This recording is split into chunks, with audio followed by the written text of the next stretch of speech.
ओम शांति। आज हम एक विशेष बात पे चर्चा करेंगे और उसके ही अभ्यास। बाबा से सर्व संबंध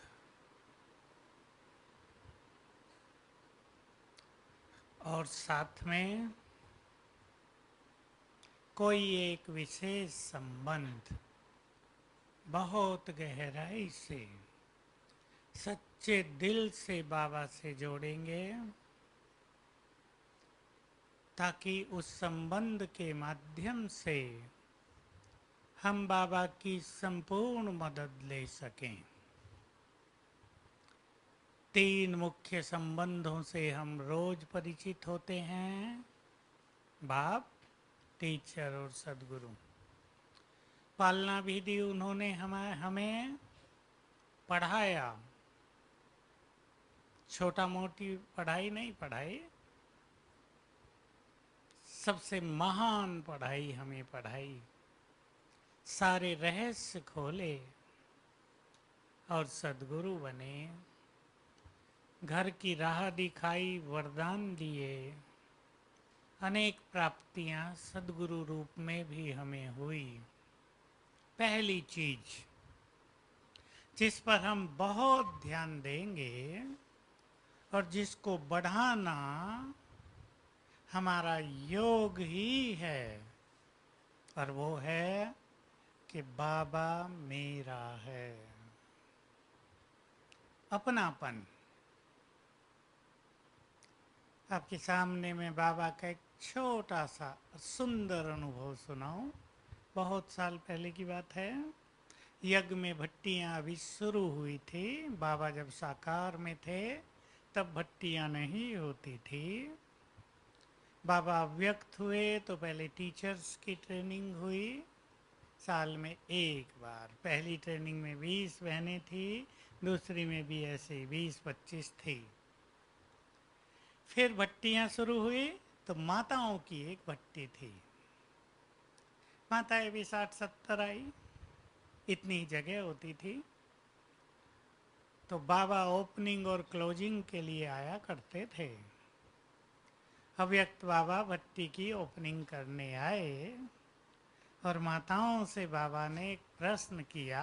अब आप देखना इसमें कितना आनंद है। बाबा ने पूछा, तुम सभी, विशेष रूप से माताएं, बाप को कहते थे, हे प्रभु, जब इस धरा पर आओ हमें अपना बना लेना। माताएं बहुत गाती हैं मंदिरों में ये सब।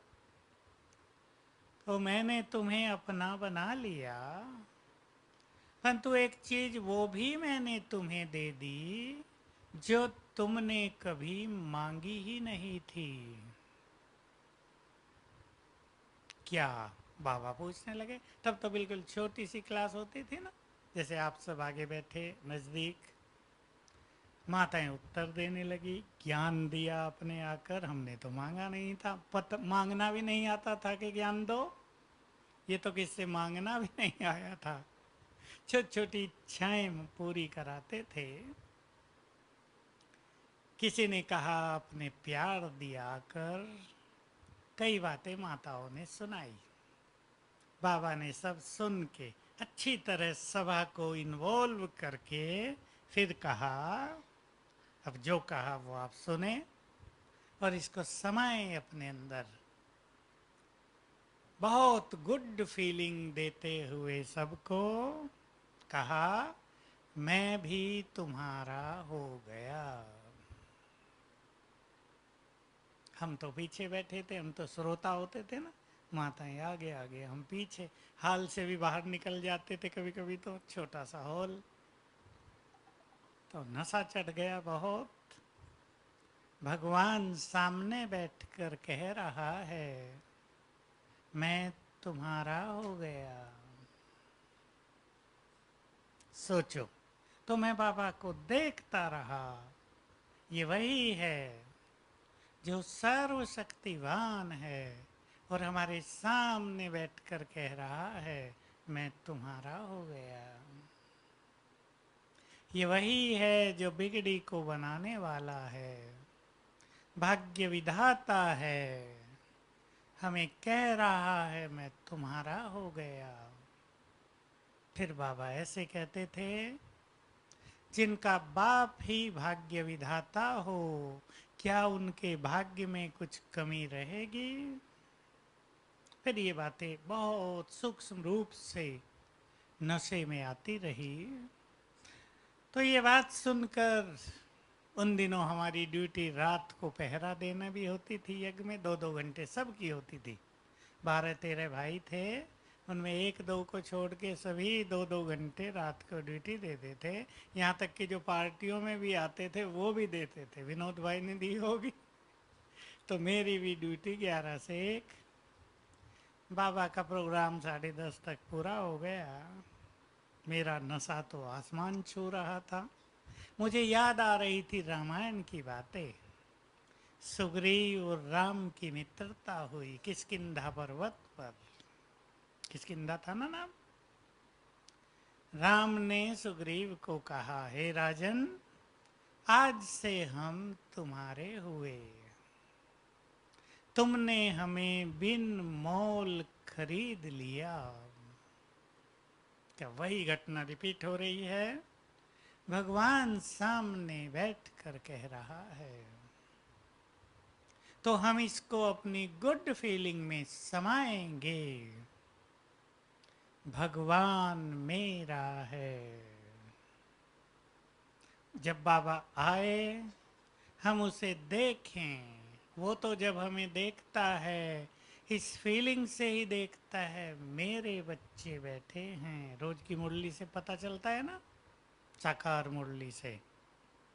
कल था ना बाबा की क्या आदत है, बच्चे बच्चे सब मेरे बैठे हैं, परिवार है ये मेरा।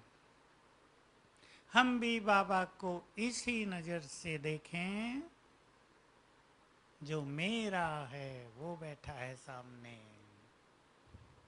अब वो मित्र बनकर आया है, खुदा दोस्त बैठा है सामने, दोस्ती निभाने आया है। हमारी जन्म जन्म की जो भी इच्छाएं थी, भक्ति में जो उससे मांगा था, वो देने आया है। आज था ना भक्ति की बात, आज भी मुरली में बहुत थी। ये अपनापन बढ़ाते चलें, ये स्वयं में योग हो जाएगा। जिसकी प्रैक्टिस नहीं करनी पड़ेगी, बिना प्रैक्टिस के ही योग युक्त जीवन। भगवान मेरा है। तो जब वो मेरा है, अब आगे भी सोचना है, उसका सब कुछ भी मेरा है। आगे बाबा की मुरलियों में एक और बहुत अच्छी बात आ गई, जिसको हमें यूज करना है अपने जीवन में। बाबा ने कहा, बाप को अपने प्यार और अधिकार की रस्सी में बांध लो। देखो बाबा खुद सिखाता है। तब मैं सोच रहा था कि भगवान खुद सिखा रहा है मुझे कैसे बांधो। बंधने के लिए तैयार है सर्वशक्तिवान। उस पर हमारा अधिकार भी हो जाता है। जैसे आज की मुरली में था, मास्टर सर्वशक्तिवान। सर्वशक्तिवान से कंबाइंड रहेंगे तो सर्व शक्तियों पर तुम्हारा अधिकार रहेगा। तो सर्व शक्तियों पर भी अधिकार और सर्वशक्तिवान पर भी अधिकार। बहुत बड़ी चीज है ये। दोनों को अच्छी तरह फील करना है। शक्तियों पर भी हमारा अधिकार है। सब इसको अपने चित्त में समाएंगे। मेरे पास शक्ति नहीं है, मैं सहन नहीं कर सकती, बहुत समस्याएं आ रही है, हम तो परेशान हो गए हैं समस्याओं से। बहुत लोग कहते हैं सामना नहीं होता, अगर हम इस चीज को फील कर लें, सर्व शक्तियों पर हमारा अधिकार है, वो हमारी हैं, हमारे अंडर हैं। जैसे जो चीज हमारी होती है हम उसे कैसे यूज करते हैं सब जानते हैं। छोटी छोटी चीजें देखो, हाथ हमारे हैं कैसे हम यूज करते हैं, पैसा हमारे पास हो उसे कैसे यूज करते हैं, अपना घर हमारे पास है उसे हम कैसे यूज करते हैं। शक्तियां भी हमारी हैं, इसको अपने गहन चिंतन में लाएं। हम ये कह ही नहीं सकते मेरे पास सहन शक्ति नहीं है। सहन शक्ति पर तो हमारा अधिकार है, वो हमारी नहीं होगी तो भला किसकी होगी। एक हंसी की बात सुनाऊं। आज ही एक फोन माता का, मेरे घर में बहुत लड़ाई होती है मेरे से। मैंने पूछा तुमसे लड़ाई होती है, ज्ञान लिया है कितने साल से? बहुत साल हो गए। मैंने कहा वो अकेले ही लड़ते हैं या तुम भी लड़ती हो? अब ये तो उसने सोचा ही नहीं था कि ये भी पूछा जाएगा। मैंने कहा अकेला तो कोई लड़ेगा नहीं, तुम भी लड़ती हो या नहीं मुझे पता नहीं वो कौन है। कहा मेरे से भी सहन नहीं होता तो मैं भी लड़ जाती हूँ। क्या चाहती हो, लड़ाई ना हो? सीधा सा उत्तर है, तुम न लड़ो। कैसे न लड़ो? बहुत बोलते हैं तो मुझे भी गुस्सा आता है। फिर मैंने उसकी थोड़ी उसको विधि शुरू कराई कि ये शुरू करो ताकि तुम्हारा चित्त शांत हो और तुम इस लड़ाई से बच जाओ, क्योंकि लड़ाई तो दोनों ओर से होती है ना। तो जरा फील करें इस सत्य को, सर्व शक्तियों पर मेरा अधिकार है।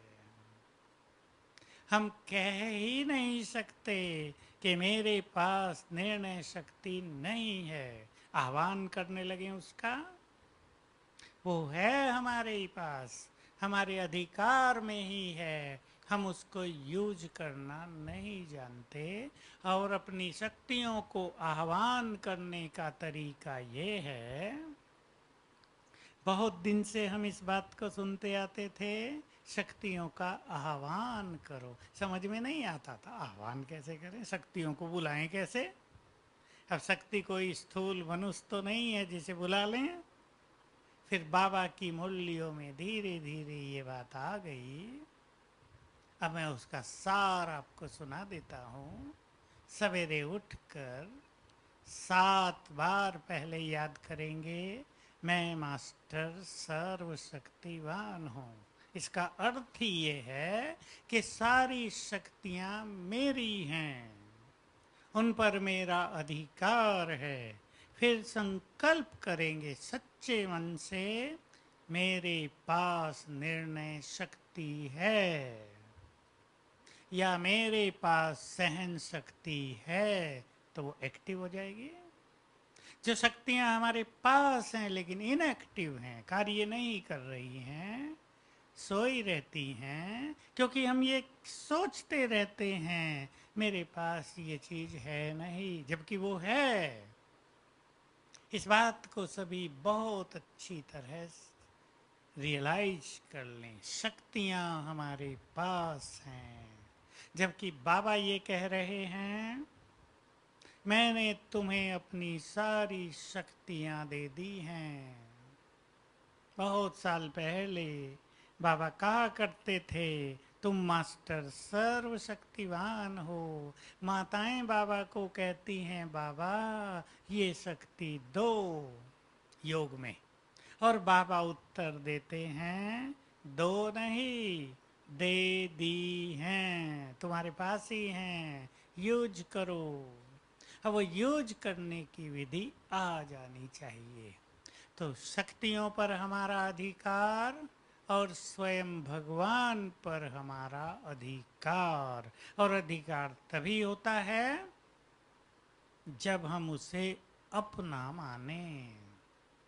वो भगवान है, वो और हम बहुत दूर दूर हैं, उसके और हमारे बीच में बहुत बड़ी दूरी है। वो भगवान और हम बहुत छोटे। इसको खत्म करके जिनका बाप भगवान है तो वो छोटे नहीं हैं, वो बहुत महान हैं, पूर्वज हैं, शक्तियों से भरपूर हैं। तो प्यार भी अपनेपन में बहुत होता है और अधिकार भी अपनों पर बहुत होता है। इस बात को हम बाबा के संबंध में आगे बढ़ाएंगे। वो हमारा है, फीलिंग बढ़ाएंगे, ये सब रोज रोज बढ़ाएंगे। मांगना नहीं बाबा से, केवल योग लगाना है। कोई बुद्धि को खींचते हैं, कोई एकाग्रता जबरदस्ती करते हैं, ध्यान जैसा लगाते हैं, वो नहीं। ध्यान ये नहीं है। एक बहुत स्वीट लवफुल रिलेशनशिप जोड़ लेना है, वो मेरा है। और अधिकार, और अधिकार को यूज करना बीमारियों में। इस अधिकार को हम यूज कर सकते हैं। तुम सुप्रीम सर्जन हो और हम तुम्हारे बच्चे बीमार, तुम क्या कर रहे हो? किसी का बाप सुप्रीम सर्जन हो और उसका घर में लड़का पीड़ा से करहा रहा हो, तो सुप्रीम सर्जन सोता रहेगा क्या? क्या करेगा? दौड़ आएगा ना, औरों को बुला लेगा, आओ मेरा बेटा बीमार है। जो जिस योग्य डॉक्टर हैं, स्पेशलिस्ट हैं, उन सबको बुला लेगा। तो हम यूज करें। तुम सुप्रीम सर्जन हो, आ जाओ। हो रही है ना अपने यहाँ कैड में बहुत अच्छे अच्छे रिजल्ट। हार्ट की कितनी बीमारियां ठीक हो जाती हैं, देखते देखते ठीक हो जाती हैं। यद्यपि इसमें उनका अपना भाग्य, अपने पुण्य कर्म भी काम करते हैं, पर एक बहुत अच्छी चीज हमारे पास है। तो बाबा से नाता जोड़ेंगे और इस नशे में आ जाएं। हमारा पिता स्वयं भगवान है, हमारा टीचर स्वयं सर्वशक्तिवान है, हमारा सदगुरु वो है जो एक साथ सबकी सदगति कर देता है। और सदगति नहीं कर देगा हमारी, बल्कि हमें मास्टर सदगति दाता भी बना देता है। सोचें सभी, बाबा हमें कितनी बड़ी पावर दे रहा है।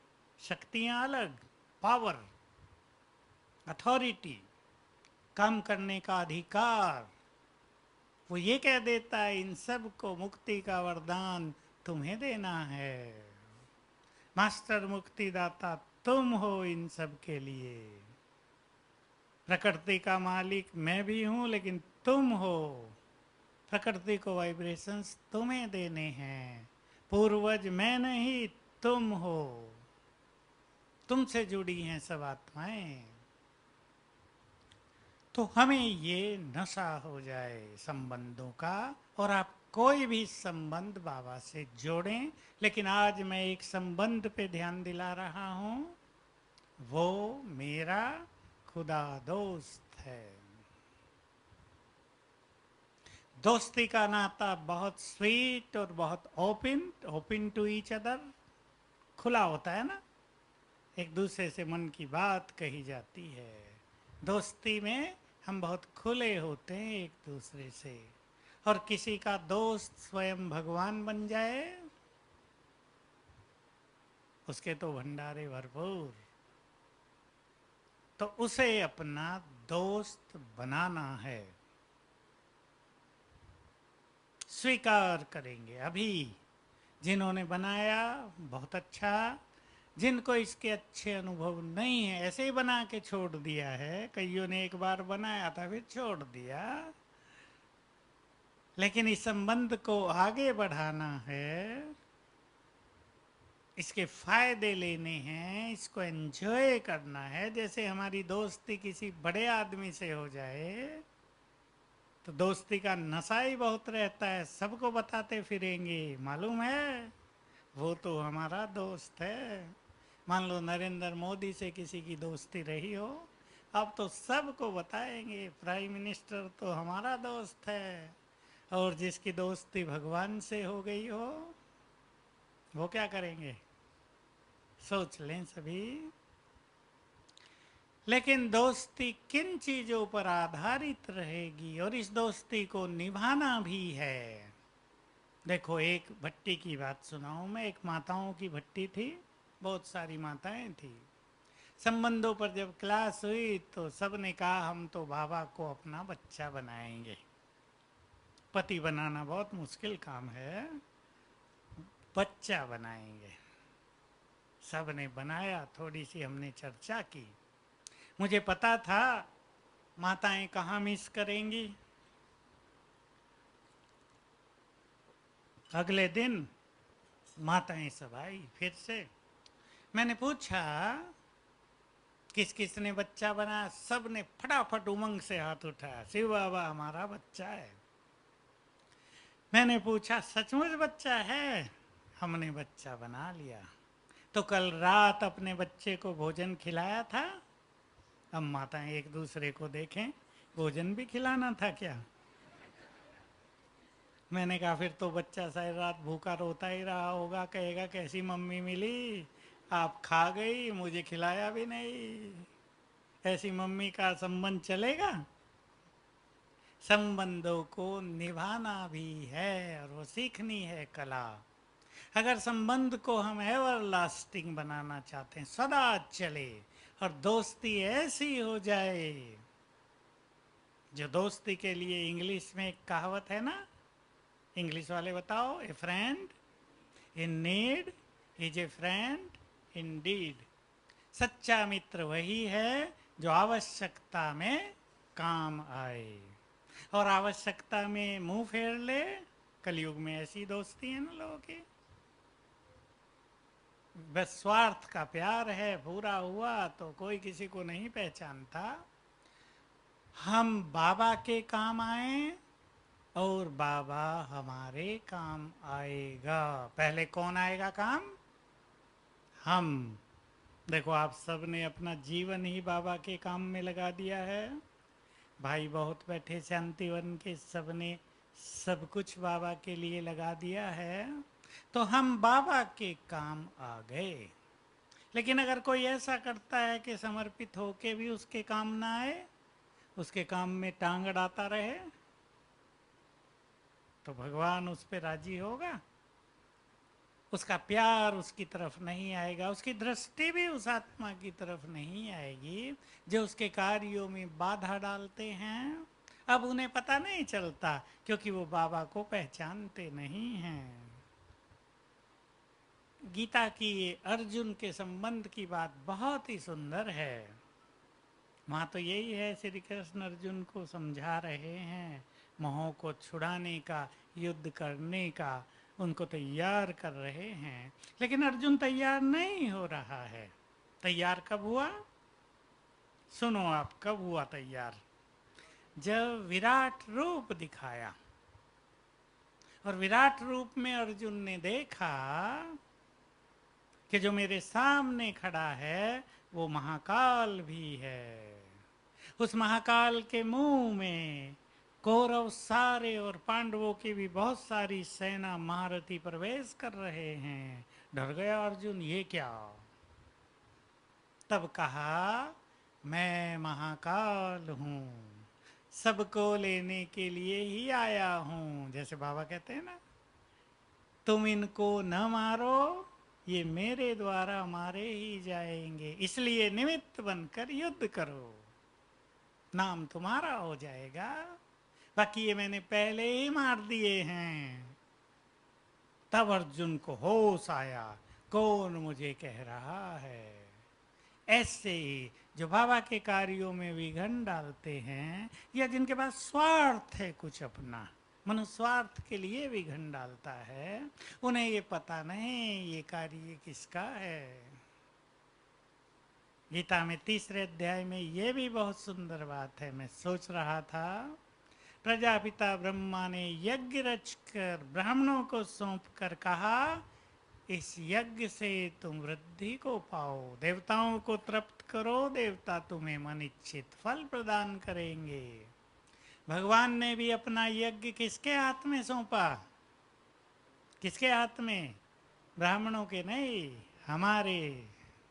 ब्राह्मण वो कोई और नहीं है। कोई सोचे किसी को दे दिया, हमारे हाथ में दिया। अब हम उसे कहाँ ले जाएं? और जब वो देखेगा कि तो गड़बड़ कर रहे हैं, तो क्या करेगा? सारी बागडोर अपने हाथ में ले लेता है। तो हम सभी बाबा से मित्रता का नाता जोड़ लें। खुदा दोस्त है, और दोस्त की डेफिनेशन क्या होती है? सच्चे दोस्त माना दो पवित्र दिलों का मिलन, जिसमें एक में जरा भी धोखा न हो। दो पवित्र दिलों का मिलन। इसलिए जितने हम सच्चे हैं बाबा से, जितना हमारा चित्त निर्मल है बाबा से, जितना हम उसकी आज्ञाओं को अपनाते हैं, उसकी दोस्ती सदा चलती है। और कहने के लिए दोस्ती हो लेकिन करने के लिए कुछ ना हो, तो ये दोस्ती नहीं चलती है। तो बनाएंगे बाबा को अपना दोस्त? बनाएंगे? कौन कौन बनाएंगे, जरा हाथ उठाएं। अब निभाएंगे कौन कौन, वो भी हाथ उठा लो। निभाएंगे? देख लो, निभाना भारी काम होता है। ठीक है, सभी निभाएं, बहुत अच्छा। और इस दोस्ती को एंजॉय करेंगे अधिकार से, जैसे जिससे सच्ची दोस्ती होती है। कुछ भी समस्या जीवन में आ जाए तो पहला फोन उसको ही जाएगा। मन भारी हो जाए उसको ही बात करेंगे। कहीं मदद की जरूरत हो उसको ही कहेंगे। ऐसे ही बाबा से नाता हो जाए, बिल्कुल जोड़ दें हम उससे अपने को। तुम हमारे, हम तुम्हारे, अधिकार उसका हम पे अधिकार। अगर वो कहे शीश दे दो मुझे, 10 शीश चाहिए आज। गुरु गोविंद सिंह ने 5 मांगे थे ना। बाबा कहे 10 शीश दे दो मुझे, तो हजारों शीश तैयार हो जाएं, खड़े हो जाएं कि ले लो। पहले ही दे चुके हैं, दे दिया ना पहले, है ही तुम्हारा, ले लो। ऐसी समर्पणता, बाबा के लिए ऐसा प्यार, और उसका हम पर ऐसा अधिकार हो जाना चाहिए। तो सभी इस दोस्ती को बहुत अच्छी तरह आगे बढ़ाएंगे, और दोस्त मदद के लिए दौड़ा आया करेगा। ये अनुभव रोज करें। बहनों को कहीं भाषण करना हो और डर लग रहा हो, दोस्त को बुला लेना, आ जाओ। तैयारी ना हो, क्या भाषण करें, स्कूल में आ तो गए, बोलें क्या? प्रोफेसर बैठे सारे, डर गई बहन जी, प्रोफेसर बैठे सारे, क्या बोलूं? खुदा दोस्त को बुला लो, तुम बोलो। बहनें ये भूल जाती हैं कि प्रोफेसर को ये पता ही नहीं कि मैं आत्मा हूँ। वहाँ पहला लेसन दे दो। एक जगह हुआ ऐसा, प्रोफेसर्स बैठे कॉलेज के, बहन जी घबरा रही, मैं भी था, क्या बोलूँ क्या बोलूँ, मेरे से तो कुछ आता नहीं, मुझे तो डर लग रहा है। मेरे पास ही बैठी, मैंने कहा तुम आत्मा का ज्ञान दो, वो तो आता है ना देना। पहला लेसन 10 मिनट में आत्मा का ज्ञान दे दो, और कहना परमात्मा से इस तरह नाता जोड़ो। थोड़ा परमात्मा का ज्ञान दे देना। फिर तो बहन जी ने जब बोलना शुरू किया, आधा घंटा बोल दिया। वहाँ का एक व्यक्ति ऐसा बैठा था जो उस शहर का प्रसिद्ध कथाकार था।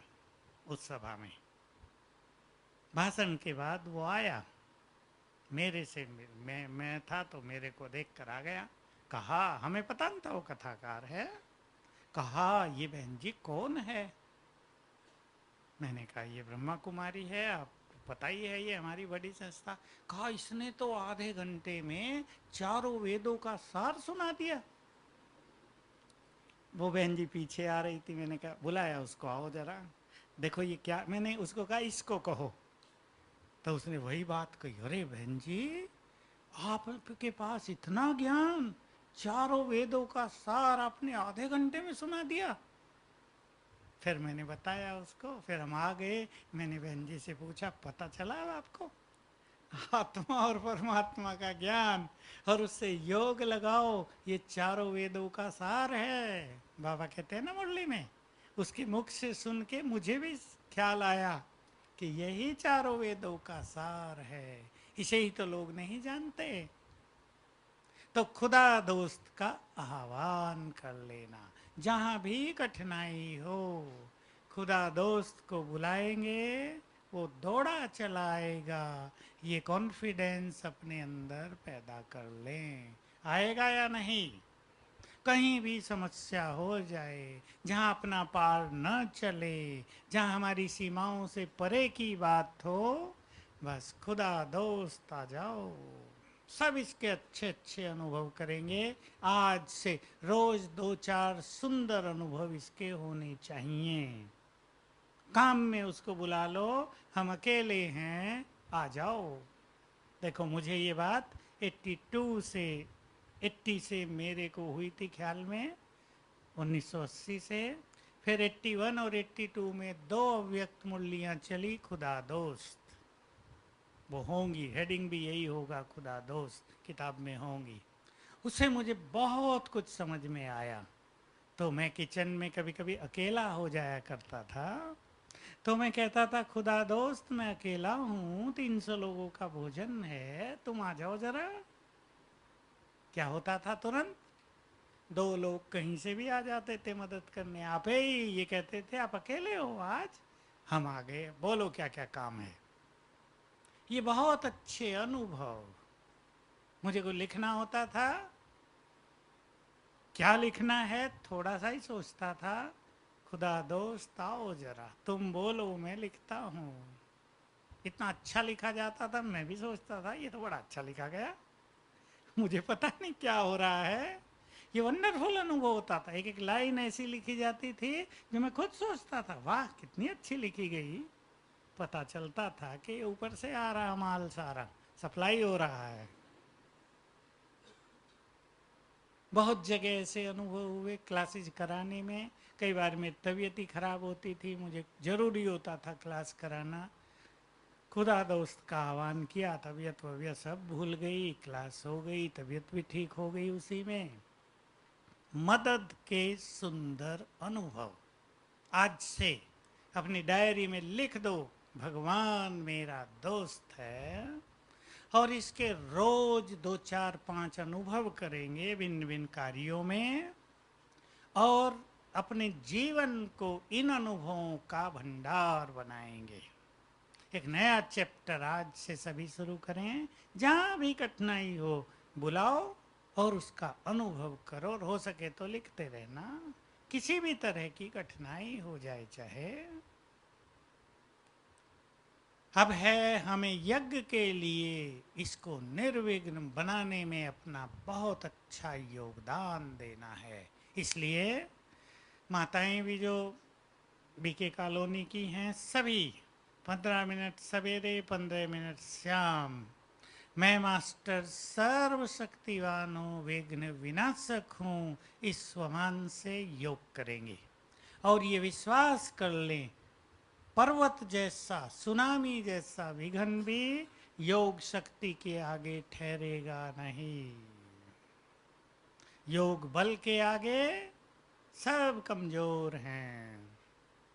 योग बल को भूलेंगे नहीं, अपनी शक्तियों को भूलेंगे नहीं। और सभी यज्ञ निवासी भी सवेरे भी योग करते हैं, शाम को भी। लास्ट का 15 मिनट का योग इस स्वमान से प्रारंभ करेंगे, मैं मास्टर सर्वशक्तिवान विघ्न विनाशक हूँ।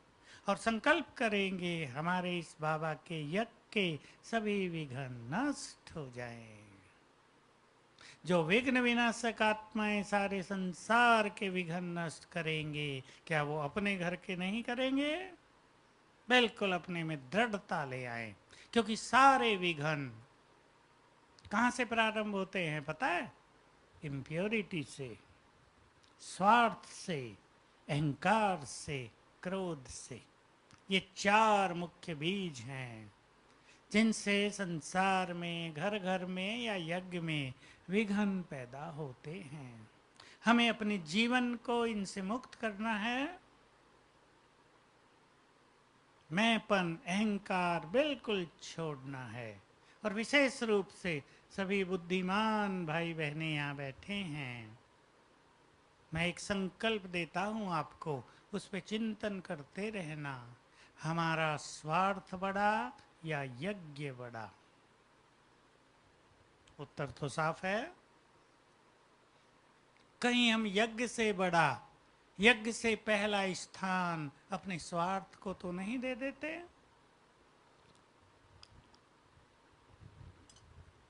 और एक कहानी लास्ट में सुनाता हूं, फिर हम 10 मिनट पावरफुल योग करेंगे। अभी कहानी है पांडवों की अंत की। सब मुरली सुन चुके हैं। मैंपन से मुक्ति की हमने उस पर क्लास भी की थी 2 वीक पहले, संडे को। कल संडे है। पांडवों की लास्ट अनुभव। युधिष्ठिर को महसूस होने लगा मेरी धर्म की शक्ति खत्म हो गई, कहां चली गई। भीम को पता चल गया ताकत है नहीं। अर्जुन को भीलों ने लूट लिया। युधिष्ठिर ने फट से दूत को कहा, जाओ द्वारका और श्री कृष्ण को जल्दी कहो आए। अब सगुन हो रहे हैं, गड़बड़ हो रही है कुछ। बहुत अच्छा वर्णन है वहां, जिससे बड़े सुंदर रहस्य मेरी समझ में आ गए। युधिष्ठिर बोल रहे हैं, मैं सड़क पर चलता हूं, कुत्ते भौंकते हैं। पहले उसको कुत्ते नहीं भौंकते थे, उसको देखते ही कुत्ते शांत होकर साइड में बैठ जाते थे। ये रहस्य आप समझ लें। जो 2-4 दिन पहले मुरली में था, वहां के पक्षी कैसे होंगे? तुम्हारे आसपास होंगे, यहाँ बैठेंगे, सिर पे बैठेंगे, घरों में भी आएंगे, लेकिन मर्यादा पूर्ण। ये नहीं कहीं भी बींट कर दी, कहीं भी गंदा कर दिया, ये सब नहीं होगा। किसी को भी ठूंग मार दी, ये सब नहीं होगा। तो मनुष्य की स्थिति प्रकृति की, जानवरों की, पशु पक्षियों की, सबकी स्थिति का निर्माण करती है। तो दूत तेजी से गया घोड़े पे, मैसेज लेकर आया और बताया कि श्री कृष्ण तो गए ऊपर, मृत्यु हो गई उनकी, महाप्रयाण कहते हैं। तो पांडवों को महसूस हुआ हमारे साथ जो शक्ति थी वो ईश्वरीय शक्ति थी, हमारी नहीं। उनके जाते ही वो शक्ति भी चली गई। अब हम खाली इंसान हैं। हम भी ये जान लें, ये यज्ञ का स्थापना का सारा कार्य ईश्वरीय शक्तियों से हो रहा है। इवन ये भी महसूस करने की बात है, अगर हमारा बहुत अच्छा पुरुषार्थ चलता है, वो भी ईश्वरीय शक्तियां हमारे पास हैं तब चलता है। बिना ईश्वरीय कृपा के भगवान राजी न हो हमसे, हम श्रेष्ठ योगी भी नहीं बन सकते। यही सत्य है। इसलिए मैंपन का कहीं स्थान नहीं है। सब कुछ ऊपर से हो रहा है। ऐसी निरहंकारिता, मैंपन से मुक्ति यज्ञ को निर्विघ्न बनाएगी। और सभी अच्छी तरह जान लें, हमारी योग की शक्ति बड़े से बड़े विघ्न को साफ कर सकती है। चलेंगे अब 10 मिनट, बहुत पावरफुल योग। रेड लाइट कर दें। मैं मास्टर सर्वशक्तिवान विघ्न विनाशक हूं। अपने अंदर गुड फीलिंग ले लें। मैं विघ्न विनाशक हूं। ईश्वरीय वरदान है मेरे साथ। विघ्नों को नष्ट करने की शक्ति है मेरे पास। अब संकल्प कर दें, हमारे इस पावरफुल योग से यज्ञ के सभी विघ्न नष्ट हो जाएं। और आत्मा बनकर चलें सीधे परम धाम, सर्वशक्तिवान की किरणों के नीचे।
मैं विघ्न विनाशक हूँ। परमात्म शक्तियाँ मुझ में समाकर चारों ओर फैल रही हैं, सभी विघ्नों को नष्ट कर रही हैं।